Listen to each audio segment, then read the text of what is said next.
মুখ্যমন্ত্রী সুষ্ঠ শৈশব সুস্থ কৈশোর অভিযান প্রকল্পনো ফিয়গরিখা মন্ত্রী অকরা ডক্টর মানিক সাহা আশালা সাব্রম ঋষি অরবিন্দ মিলনায়তন অ পান্দা সংকজাখা অ পান্দাব জাতি মুসুঙ্গৈ পান্দানো চেংসৌরিখা ডক্টর মানিক সাহা বনকারিব পান্দাব ফাই মানজাখা হাঙ্কর সাক নাইকুলাই Debashis Bose south district magistrate Saju Wahid নখবুই কুবুনি তাংফাং রক আবনি ইয়াগুলো মন্ত্রী অকরা Sabroom Nagar Panchayat conference hall south district নি গোबांमा तां बेदेक रग्न तैयै रिव्यू मीटिंग खालायलायखा আপনি গুরুত্ব দিলেন না এই মন্ত্রিসভা গঠন হওয়ার পর প্রথমবার যে ডিস্ট্রিক্টে রিভিউ মিটিং হলো সেটা হচ্ছে সাউথ ডিস্ট্রিক্ট।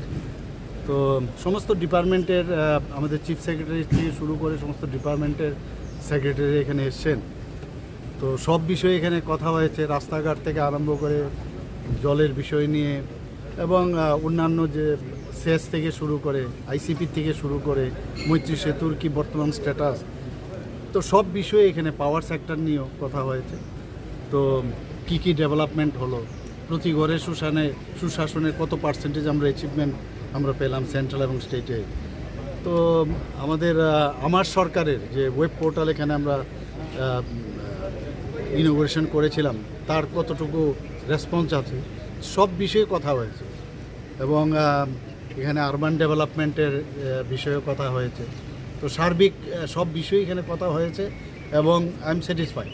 এবং যাতে আরও বেশি ফিল্ডে যেন অফিসাররা যান, সমস্ত অফিসারদেরকে আমি বলেছি যাতে ফিল্ডে বেশি যান, মানে যারা আধিকারিকরা আছেন বা অফিসাররা যারাই থাকবেন ফিল্ডে যত বেশি যাবে তো মানুষের সমস্যাগুলো এবং ওই জায়গায় কোথায় কোথায় খামতি আছে সেগুলো কিন্তু চাক্ষুষ যখন দেখবে সেটা নিরসনের তখন আরও সুবিধা হয়। সেই কথাগুলো নিয়ে স্যার, কেন্দ্রীয় সরকারের অনেক প্রকল্পগুলি রয়েছে, ওইসব বিষয়গুলি নিয়ে কি আপনি কথা হয়েছে অভিভাবকদের সাথে?